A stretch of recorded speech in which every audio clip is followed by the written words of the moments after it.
오늘 말씀의 제목은 서로 같은 뜻을 품고 받으라. 서로 같은 뜻을 품고 받으라. 라는 제목으로 말씀을 전하겠습니다. 지난주에는 우리가 서로 우애하며 서로 존경하기를 먼저 하라고 하는 말씀을 살펴봤습니다. 성경에는 서로 이렇게 하라고 하는 구절들이 있다고 말씀드렸습니다. 지난주에는 서로 우애하고, 우애가 이제 헌신하는 거죠. 그래서 서로 존경하는 삶, 그러한 삶을 살아가는 것이 필요하다는 것을 말씀드렸습니다. 이 요나단의 삶을 통해서 정말 희생적인 먼저 섬김, 그리고 우애하고 또 존경하는 그러한 마음을 우리가 요나단의 삶을 통해서 발견할 수 있었고, 또 그것을 살펴보았습니다. 자신을 잊을 정도로 도움의 손길을 내미는 삶, 내 자신을 돌아보지 않고 남들을 위해서 섬기는 그러한 삶을 우리가 서로 살아간다면 아름다운 가정, 아름다운 교회가 될 수 있다는 것을 말씀을 드렸습니다. 오늘 이 시간에는 성경에 서로 같은 뜻을 품으라, 서로 같은 뜻을 품으라 라고 하는 말씀이 있고, 그 다음에 서로 받으라 라고 하는 그런 말씀이 있습니다. 오늘 이 두 가지를 살펴보도록 하겠습니다. 같은 뜻을 품는 것은 쉬운 것이 아닙니다. 그러나 우리가 모였을 때 같은 뜻을 품고 살아가기를 주님이 원하신다는 것을 보게 됩니다. 그리스도인들 간의 연합을 파괴하는 것이 바로 사탄이 일하는 목적입니다. 사탄이 왜 활동하는가?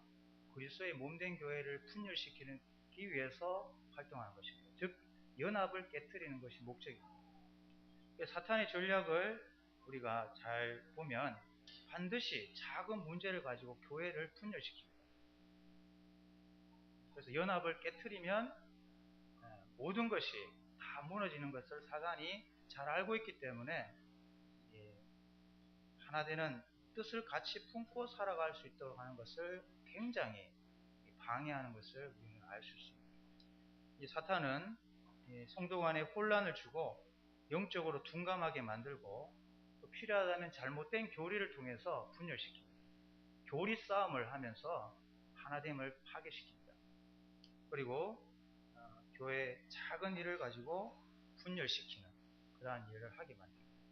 어떤 교회에 오르간을 구입하는데 어떤 사람이 일방적으로 오르간의 회사 이름하고 다 가격 정해가지고 통과시켰습니다.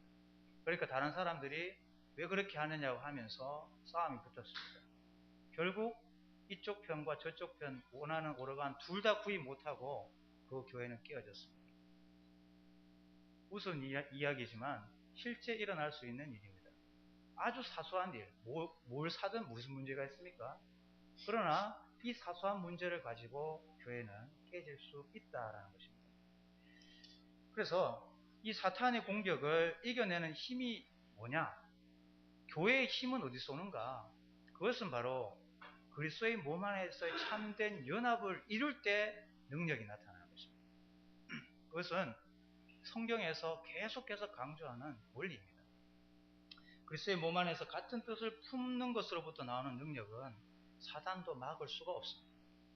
그래서 교회의 연합을 위해서 우리가 내 자신을 희생해서 나와 똑같은 생각을 아닐지라도 진리를 벗어나는 것이 아니면 거기에 동조해서 한 마음을 가지는 것이 성숙한 그리스도인이고, 그렇게 해야만 교회는 성장을 할 수 있습니다.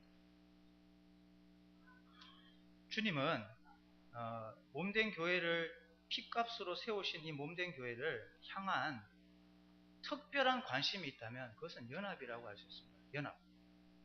실질적으로 보이는 연합, 하나됨을 주님은 보시고자 하는 것입니다. 그래서 주님께서 겟세마네 동산에서 제자들을 위해서 기도하는 내용이 뭐였냐면 저들이 하나 되게 하여 주옵소서라는 기도를 하셨습니다. 그 많은 기도 가운데서 하나됨이 중요하다는 것을 아셨기 때문에 저들이 하나가 될 수 있도록 해달라고 하는 주님의 기도를 볼 수가 있습니다. 주보에 보시면은 불신자들에게 예수님이 하나님이심을 깨우치는 교회의 유일한 요소가 바로 연합입니다 라고 이렇게 적어놨습니다.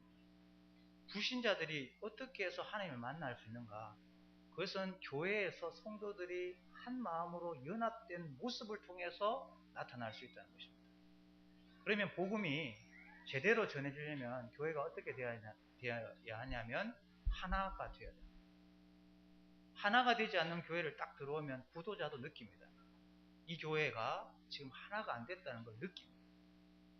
어떤 가정에 들어가 보면 지금 부부가 싸웠는지 안 싸웠는지 아이들도 알지만 들어간 사람도 압니다.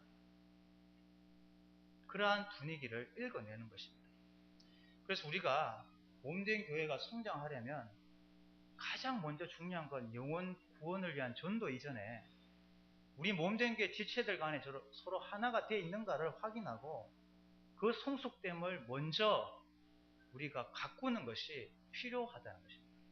이것이 순서라는 것을 성경은 말씀하고 있습니다. 그래서 그리스도의 복음의 가장 중요한 핵심, 이 연합되는 것을 깨는 것이 사단의 목적이고 이것을 해냈다면 주님을 전달하는 교회로서의 사명을 하지 못하도록 하는 가장 강력한 방해다라는 것을 우리에게 가르쳐주고 있습니다. 그래서 우리가 싸우면 주님의 마음을 아프시게 하는 것도 되지만 사단이 좋아하는 일이 되는 것입니다. 그래서 가능하면 주님 안에서 한 뜻을 품고 가려고 하는 그 마음이 우리에게 있어야 합니다. 연합의 모범을 보인 교회가 있다면 예루살렘 교회라고 할 수 있습니다. 우리가 사도행전을 보면 참 아름다운 이 교회의 모습이 무엇인가를 보여주고 있습니다. 사도행전 2장 46절에서 47절에 보시면 날마다 마음을 같이하여 성전에 모이기를 힘쓰고 집에서 떡을 떼며 기쁨과 순전한 마음으로 음식을 먹고 하나님을 찬미하며 또 온 백성에게 칭송을 받으니 주께서 구원받는 사람을 날마다 더하게 하십니다.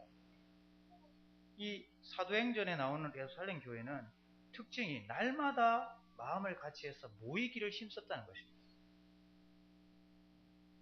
마음을 같이해서 모여서 떡을 떼고 예배를 드렸다는 이야기죠. 그리고 같이 예찬을 나누고 음식을 먹고 하나님을 찬송하고 그렇게 교제하고 살았습니다. 그 교제하고 산 결과가 무엇인지를 성경은 어떻게 이야기하고 있습니까? 사람들이 그 구원받지 않는 구도자들이 성도들을 칭찬했다고 되어 있습니다. 칭찬. 성도들이 뭘 칭찬했을까요? 그것은 어떤 사회단체에도 확인할 수 없는 하나됨을 발견한 것입니다. 어떤 사회에도 볼 수 없는 하나됨을 그 안에서 보고 칭찬을 한 것입니다. 그래서 그 사람들은 나도 저 아름다운 공동체에 들어가고 싶은 마음이 자동적으로 일어나고 그렇게 해서 구원받는 수가 날마다 더해지는 역사로 이어졌다는 것을 강조하고 있습니다. 왜 교회에 구원받는 역사가 없습니까? 그것은 사도행전에서 우리에게 교훈해주고 있습니다. 우리가 먼저 형제 자매를 사랑하고 하나된 마음으로 함께 하고 있는가 이걸 먼저 물어야 하는 것입니다. 이게 되면 구원은 자동적으로 일어날 수 있다고 하는 것이 성경의 가르침입니다. 그러면 우리가 먼저 연합된 힘으로 사랑하면 되는 것입니다. 제가 학생의 교사 한 분에게 이렇게 이야기했습니다. 학생들이 하는 게 너무 어렵다. 그러면 우리가 하나 되는 모습을 보이자. 성장 이전에 교사들이 하나 된 모습을 보이고 서로 사랑하면 아이들은 바뀐다고 이야기했습니다. 그것이 바로 성경의 원리입니다. 교사들끼리도 서로 하나 되지 못하는 그런 마음은 어떤 프로그램을 가져가도 아이들의 성장은 기대할 수 없습니다. 아이들 성장 뒤로 제쳐두고 성도들 간에 남편과 아내 간에 뜨거운 사랑에 연합된 힘이 있다면 그 아이들은 자연스럽게 성장할 수 있다는 것을 성경은 강조하고 있습니다. 연합의 깊이가 성장의 원동력입니다. 이 연합은 성령의 하나 되게 하신 것을 힘써 지키지 않으면 안 되는 것입니다. 이건 우리의 힘으로 지켜낼 수가 없는 겁니다. 그래서 교회가 부흥하는 조짐은 성도가 서로 사랑하는 모습이 나타나게 되고 또 뭔가 하나로 포개지는 현상이 나타날 때 부흥을 기대할 수 있습니다. 이 전조 현상이 없다면 더 많이 기도해야 합니다. 더 많이 기도해야 합니다. 예루살렘 교회가 완벽한 교회냐? 그렇지 않았습니다. 완벽한 교회가 아니었습니다. 사도행전 6장에 보면 벌써 문제가 터집니다. 이게 어떤 문제였습니까? 히브리파 가부와 헬라파 가부의 공개 문제가 부각됐습니다. 히브리파, 예루살렘 성전에 모여있던 아주 가까이 있는 친족들, 헬라파는 멀리 이방 땅에서 온 유대 민족들을 말합니다. 똑같이 구원을 받았습니다. 너도 나도 할 것 없이 다 한 형제요, 한 지체로서 함께 교회 생활을 하는 것입니다. 그런데 중요한 것은 무게 중심이 히브리파 가부에게 쏠렸다는 사실입니다. 그래서 그렇게 되니까 무게가 이렇게 쏠리니까 헬라파 가부에게 공개하는 것이 수월하게 됐고 원망이 일어났습니다. 불평이 일어났습니다. 그 불평이 사도들의 귀에 들어갔습니다. 그런데 놀라운 것은 이 연합이 결핍된 이 예루살렘 교회가 어떤 방법으로 이 연합을 회복했는지를 우리는 주목해야 합니다. 그것은 기도와 말씀에 전무하는 것이었습니다. 기도와 말씀에 전무하는 것. 이것이 연합을 다시 회복하는 길입니다. 그런데 중요한 것은 우리가 사도행전 2장 46절에서의 그 날마다 마음을 같이 한 연합의 결과가 날마다 사람들을 더하게 하시는 결과로 이어졌는데 똑같이 그런 결과를 가져왔다는 것을 볼 수 있습니다. 그 문제를 7집사를 헬라파 유대인 중에 7명을 뽑았습니다. 무게중심이 기울어지지 않는 균형 잡힌 사람 7명을 뽑아서 균형 잡힌 권계를 하니까 원망이 사라지고 교회는 자연스럽게 하나가 되었습니다. 하나가 되는 순간 말씀이 흥황하여 계속해서 제사장의 허다한 무리가 죽게로 되어졌더라는 말씀으로 이어집니다. 연합이 회복되는 순간 교회의 부흥은, 교회의 성장은 이어졌다는 것을 성경은 가르쳐주고 있습니다. 그만큼 한 마음을 가지고 이 자리에 앉아 있는 것은 매우 중요하다는 것입니다. 내가 교회에 어떤 하나 되는 마음을 품지 않았다면 그것은 나의 마음 이전에 마귀에게 내 마음을 빼앗긴 것이라고 할 수 있습니다. 주님을 우리가 기쁘시게 하는 거 아닙니까? 살아도 주를 위해 살고 죽어도 주를 위해 죽는 게 우리의 삶입니다. 사람들을 잘 보이려고 하는 게 아니고 주를 위해서 이 자리에 있는 것입니다. 그 목적을 가지고 내 생각이 옳은 것이 관철되는 게 중요한 게 아니라 주님의 몸된 교회가 영광을 받을 수 있다면 내가 포기하고 희생하는 것, 이러한 마음이 우리에게 있어야 연합이 되고 또 부흥이 될 수 있다는 것을 성경은 말씀해 주고 있습니다. 그러면 어떻게 하면 서로 같은 뜻을 품고 연합할 수 있는가?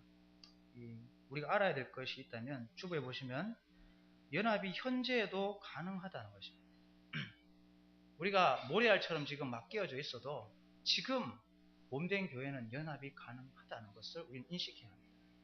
아무리 교회가 분열에 쌓여 있어도 예루살렘 교회처럼 그 답을 주님 앞에 얻고 지혜를 구하는 기도 가운데서 우리가 기도하기 시작한다면 몸된 교회의 연합을 위한 답을 주님께서 주십니다. 그럼 지금이라도 교회는 연합된 공동체로 나아갈 수 있다는 사실입니다. 그러면서도 이 연합은 저절로 이루어지지 않는다라는 것입니다. 그래서 수고가 필요합니다. 우리 주님은 하나님의 보좌 우편에서 지금도 성도들을 위해서 믿음이 끊어지지 않도록 중보기도 하신다고 했습니다. 이 교회의 참된 연합을 위해서 주님은 지금도 우리를 위해서 성령의 탄식함으로 기도하고 계십니다. 그래서 그러한 기도 속에서 우리는 언제든지 하나된 연합을 할 수 있다는 것을 알 수 있습니다. 그리고 우리 각 지체에 수고가 동반돼야 됩니다. 수고로움이 있어야 합니다. 깨어지는 것을 내가 어떻게 희생을 해서 어떻게 헌신해서 먼저 섬겨서 이러한 하나됨을 깨는 것들을 막고 또 나아갈 수 있게 할 것인가 라고 생각하고 내가 뭔가 행동으로 옮기는 노력이 우리에게 있어야 된다는 것입니다. 그리고 하나 되기 위해서 가장 중요한 것이 있다면 형제 자매를 있는 그대로 받아들이는 것입니다. 받아들이는 것. 그냥 있는 그대로 받아들이는 것입니다. 우리 가정에 물론 건강한 사람만 다 있으면 좋겠죠. 그러나 가정에 건강하지 않는 지체들이 있습니다. 건강한 지체가 있습니다. 분명히 가정에도 있고 교회에도 있고. 그러면 우리가 딱 깨놓고 이야기해서 건강하지 않는 가족 이론이 건강하지 않는 것 때문에 소외되고 집을 나가야 되는 것입니까? 그렇게 하는 가족을 내가 보지를 못했습니다. 연약하더라도 가족들이 회의해서 그냥 받아주자, 그냥 받자라고 하는 마음으로 용납하는 것이 가족의 마음입니다. 그것은 그대로 연장을 해서 교회 안에 약한 자나 또 우둔한 그러한 지체들에게도 동일하게 적용돼야 됩니다. 그냥 있는 그대로 그 사람을 받아들이는 것입니다. 그렇게 될 때 하나됨을 지킬 수 있는 첫 단추다라고 할 수 있습니다. 그래서 그리스도인들끼리 서로 받는 것은 연합의 열쇠입니다. 키. 연합을 할 수 있는 아주 중요한 원리입니다. 받아내는 것입니다. 서로 받아주는 것입니다. 그러한 마음이 우리에게 꼭 필요합니다. 오늘 읽었던 로마서 14장은 바로 서로 받으라라고 하는 말씀으로 우리에게 교훈을 해주고 있습니다. 이 사도 바울은 로마서 14장에서 이 제사 드리고 나서 물려낸 음식을 먹는 것, 이 사소한 문제 가지고 교회가 나뉘어지는 그러한 것들을 들은 것 같습니다. 그래서 이런 부분들에 대해서 사도 바울은 약한 자의 편을 든 것도 아니고 강한 자의 편을 든 것도 아닙니다. 둘 다에게 똑같이 적용될 말씀을 했습니다. 그 말씀은 뭐냐? 서로 받으라 했습니다. 서로 받으라. 강한 자는 약한 자를 용납하고 약한 자는 강한 자를 비판하지 말고 그냥 받으라 라고 우리에게 말씀해 주고 있습니다. 이 사도 바울이 서로 받으라고 하는 것을 이제 명령했는데, 그럼 이러한 명령을 잘 따르면 교회는 문제가 없습니다. 그런데 서로 받으라고 하는 말씀이 잘 안 되는데 그 원인이 뭐냐? 그 원인은 바로 서로 판단하는 그 잣대 때문에 그렇습니다. 잣대. 우리가 신앙을 하다 보면 주님이 정해준 잣대 아닌 내 잣대가 있습니다. 이 잣대는 다른 사람을 다 상처 주는 잣대입니다. 주님이 원하시는 잣대도 아니에요. 자기 나름대로 정한 잣대입니다. 어떤 모임에 목사님이 나는 머리 긴 사람들은 딱 질색이다 이런 잣대가 있었어요. 머리 긴 사람 얼마나 긴지 기준도 없어요. 자기 마음의 기준입니다. 그래서 머리를 길게 해온 사람을 들어오면 머리 끊지 않으면 들어오지 마 이렇게 이야기했어요. 그렇기 때문에 어떻게 됩니까? 그 율법적인 잣대가 하나됨을 깨는 게 되는 것입니다. 하나됨을 깨게 되는 것입니다. 그리고 이 교회에서는 무엇을 하지 않음으로써 용납하지 않는 교회가 되어서는 안 됩니다. 뭔가를 열심히 해야 여기 이 자리에 편안하게 앉아있고 아무 일도 안 하면 그냥 정말 가시방석인 그런 교회가 되어서는 안 되겠죠. 그런데 중요한 것은 어떤 몸된 교회에 들어가 보면 1년에 정해진 행동이 있습니다. 누가 이렇게 하자고 한 게 아니라 그냥 세월이 지나가면서 그냥 굳어진 어떤 행동들이 있습니다. 그런데 그 행동들이 되지 않으면 비판의 대상이 되는 것입니다. 그 일련의 행동들이. 근데 그 일련의 행동들은 주님이 원하시는 잣대가 아닌 자기 임의로 정한 그러한 잣대다라는 것입니다. 지금 21세기에는 수많은 이단의 가르침 속에 두드러지는 것 중에 한 가지가 율법주의입니다. 뭔가를 행해야 지금 온전하게 서 있을 수 있다라고 하는 것. 그래서 뭔가를 해야 안전한, 그래서 하지 않으면 불안한 그러한 가운데 신앙하는 사람이 있다라는 것입니다. 그래서 이 서로 판단하는 마음, 이것이 내 기준이 바로 주님께서 주신 기준이 아니면 그냥 그 잣대 버리고 그 지체를 받아들이는 것이 주님이 원하시는 연합을 이루는 길이다라고 하는 것을 사도 바울은 강조하고 있는 것입니다. 그래서 자신이 가진 새로운 이 잣대는 다른 지체를 비판하게 되고요, 배척하게 되고, 또 그것은 그 상대로 하여금 잘못된 죄책감을 갖게 만듭니다. 나는 그냥 주님 앞에서 은혜로 신앙 잘하고 있는데 저 형제 자매가 이렇게 이야기하는 것 때문에 내가 정말 죄를 지었구나 라고 하는 죄책감에 사로잡혀서 살아가게 만드는 것입니다. 그리고 하나님의 성품을 닮아가는 것을 방해합니다. 난 잘하고 있는 것 줄 알았는데 그런 지적을 통해서 내가 정말 한없이 부족한 사람이구나 하는 것은 낙심으로 이어질 수가 있다는 것입니다. 그리고 그런 율법적인 새로운 일련에 정해진 행동들과 잣대는 성경적 기준을 왜곡하는 것이 됩니다. 그것을 성경은 그냥 잣대가 잘못됐다고 이렇게 말하는 것이 아니라 거짓 영성이라고 이야기하고 판단하는 죄라고 말하고 있습니다. 이건 죄다. 로마서 14장의 사도 바울이 이건 죄다라고 이야기하고 있습니다. 왜냐하면 성도를 넘어뜨리는 것이기 때문에 그렇습니다. 성도의 연합을 깨는 것이기 때문에 그렇습니다.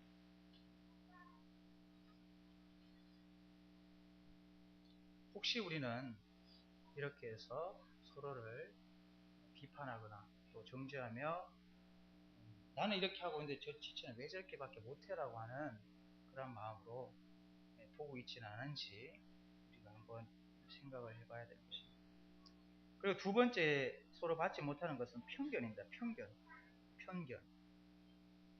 자기가 가지고 있는 이 잘못된 기준, 물론 기준이겠죠. 그런 편견.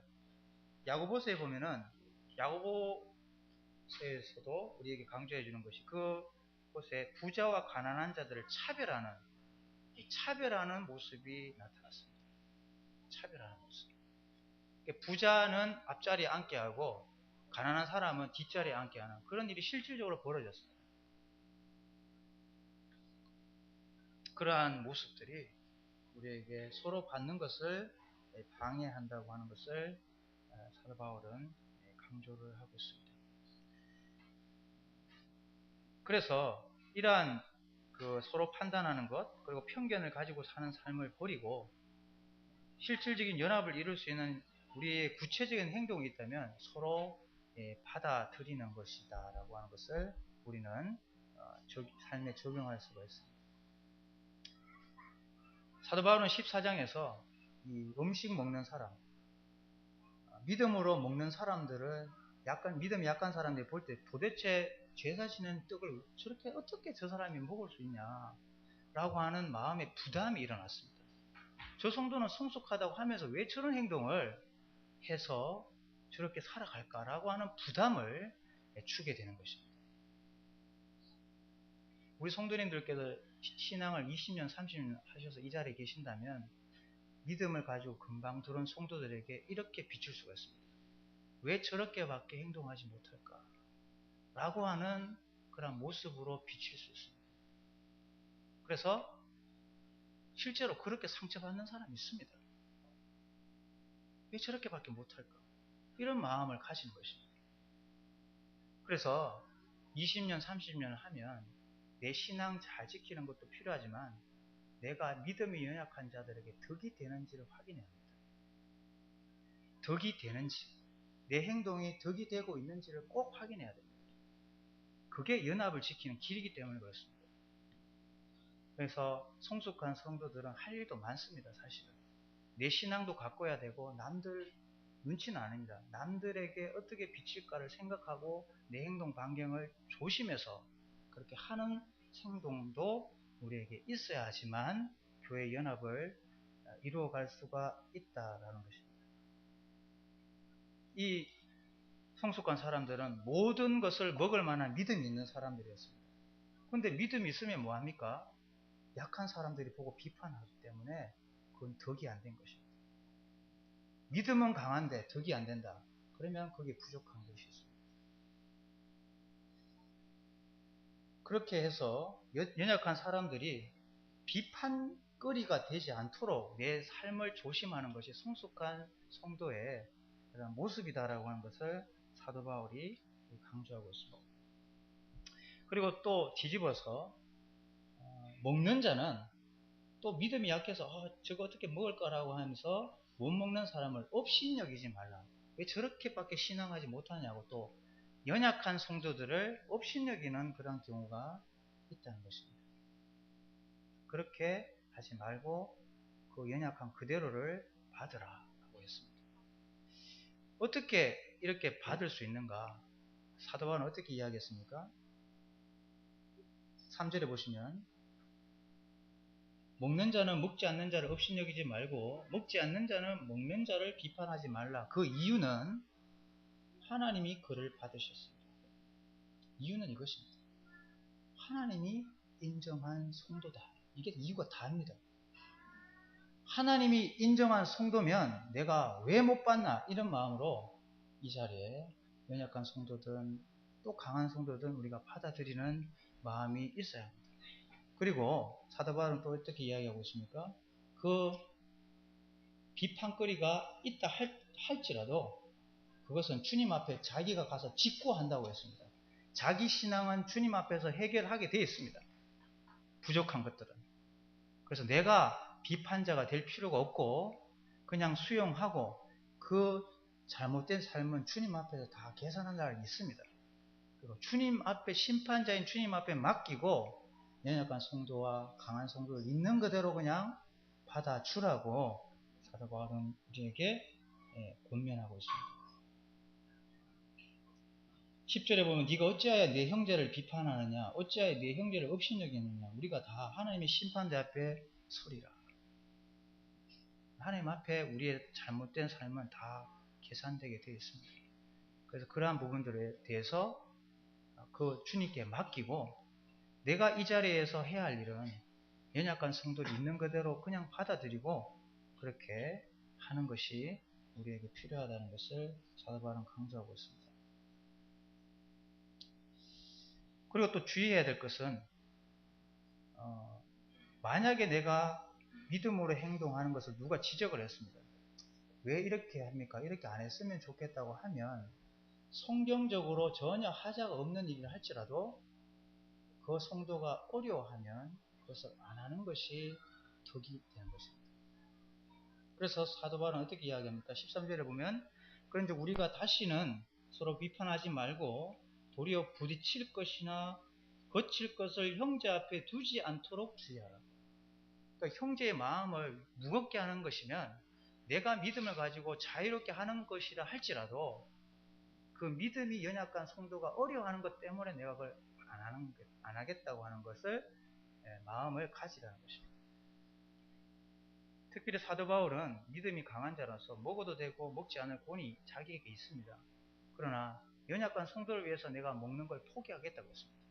그것이 성숙한 성도의 자세였습니다. 그러니까 믿음 위에 덕을 먼저 생각한 것이죠. 덕을 먼저 생각한 것이죠.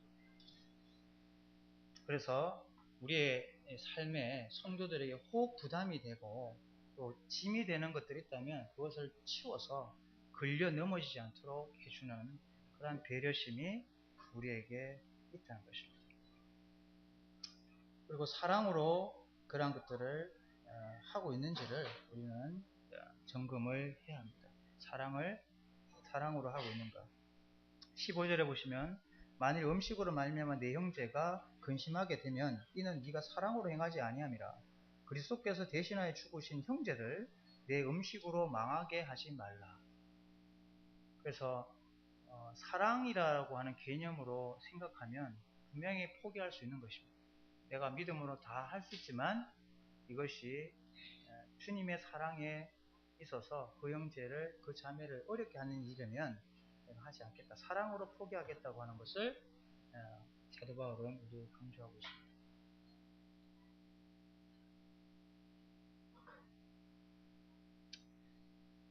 그리고 이 모든 일들을 할 때 하는 목적이 하나님을 기쁘시게 하는 것이기 때문에 이렇게 한다고 사도 바울은 이야기하고 있습니다.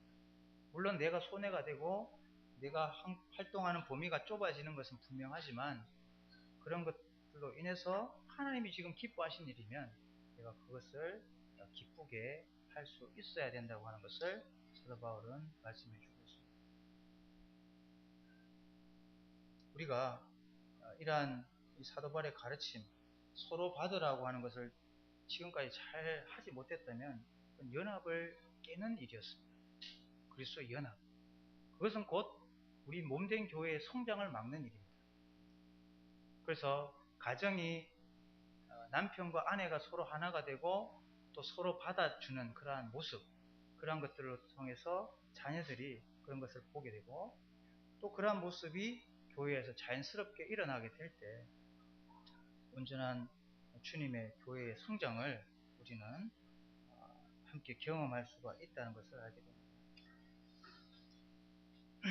주보의 마지막 말씀을 보면 바울은 미성숙한 자나 성숙한 자 모두에게 서로 비판하지 말라고 권면한 후 비로소 성숙한 그리스도의 어깨 위에 무거운 짐을 올려놓았습니다. 우리가 만약 성숙한 자라면 그리스도 안에서 우리만큼 강하지 못한 다른 형제 자매들에 대하여 민감해야 합니다. 우리는 연약한 지체가 죄에 빠지게 할 수 있는 행동은 그 어떤 것도 하지 않을 정도로 조심하게 될 때 약한 자는 강하여질 것이고 강한 자는 더욱 성숙하게 될 것입니다. 내가 이 자리에 성숙한 자로 있다면 사도 바울은 이 14장을 통해서 조금 더 무거운 짐을 얹어 놓았다는 사실입니다. 연약한 자를 받는, 그래서 내가 조금 더 손해보고 그걸 받아주는 마음, 이것이 연약한 자를 살리고 교회의 연합을 이루는 길이라고 강조하고 있습니다. 그리고 연약한 자는 그러한 강한 자의 덕을 끼치는 삶을 통해서 더욱더 약한 믿음이 그 용납해주는, 참아 기다려주는 것 때문에 나중에 이해하게 되는 것입니다. 참 이상하게도 오해를 하는 성도들은요, 나중에 다 이해를 합니다. 이해되십니까? 오해했던 성도는 다 이해합니다. 왜 그럴까요? 주님 안에서 주님이 그 일을 하시기 때문에 그렇습니다. 그래서 내가 오해를 풀려고 안 해도 주님은 다 이해시켜 주십니다. 그러면 어떻게 됩니까? 그 성도가 와서 이렇게 합니다. 형제님, 그때 제가 형제님을 참 미워했는데 사실은 형제님이 그게 아니었다는 걸 알게 되었어요. 죄송해요. 하면서 성장하는 그 성도의 그런 따뜻한 간증을 듣게 되는 것입니다. 형제 왜 그랬어? 그 자리에서 지적하면 그 사람은 크지를 못합니다. 그러나 연약한 자를 참아주고 또 용납해주는 그 기다림이 나중에 그가 성숙해질 때, 나를 이렇게 참아줬구나, 나를 기다려줬구나 하는 걸 깨닫게 될 때 정말 그 성숙한 성도를 향해서 따뜻한 마음으로 다가오는 것입니다. 그런 것들이 교회에 막 솟아오르게 될 때 교회는 부흥하게 되어 있습니다. 원만한 이해를 이루시는 주님께 맡기시고 약한 자는 강한 자는 약한 자를 용납해서 서로 받는 우리 대명동교가 그런 것들을 지금 잘 해야 이제 앞으로 10년이 정말 비전이 있습니다. 좀 그렇게 되기를 원하고 그렇게 될 줄을 믿고 그렇게 해낼 줄을 우리 성도님이 믿습니다. 기도하겠습니다.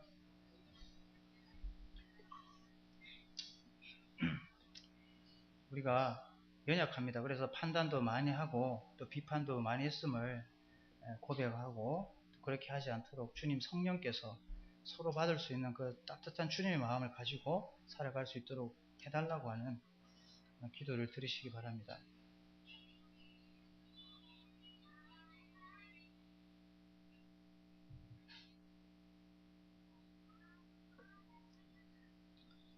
아버지 하나님, 마귀는 주님께서 연합되어서 정말 아름답게 가꾸어져 가기를 원하는 이 교회가 분열하고 다투며 하나 되지 못하게 하는 것을 위해서 가전 전략을 다하여서 교회를 공격한다는 것을 우리가 알게 되었습니다. 그러나 이것을 막는 유일한 힘은 같은 마음을 품고 우리가 살아가는 곳을 통해서 능력이 나타날 수 있다는 것을 성경을 통해서 확인했습니다. 주님, 교회가 하나 되게 하는 것을 방해하는 우리의 생각들, 잣대들, 그러한 잘못된 기준들을 버리게 하여 주시고 주님께서 주신 유일한 법, 사랑의 법 안에서 해석하여 우리가 약한 자는 강한 자를 비판하지 않고 강한 자는 약한 자를 업신여기지 않는 서로 받아주는 그러한 성숙한 모습이 나타날 수 있도록 도우셔서 믿지 않는 영혼들이 이 몸된 교회의 아름다운 연합의 모습을 통해 나도 이곳에 함께하고 싶다고 하는 그러한 마음이 자연스럽게 일어나는 그런 아름다운 교회로 주님께서 만들어주시고 또 그렇게 하실 주님을 의지합니다. 우리는 연약하지만 머리 대신 주님께서 함께 하시기에 가능하다고 저는 믿습니다. 주님 도우셔서 우리 몸된 교회가 이 하나됨을 힘써 지키고 또 서로를 나보다 낫게 여기는 이 마음 속에서 정말 하나된 가운데 주님께서 놀랍게 역사하시는 그러한 몸된 교회로 나아갈 수 있도록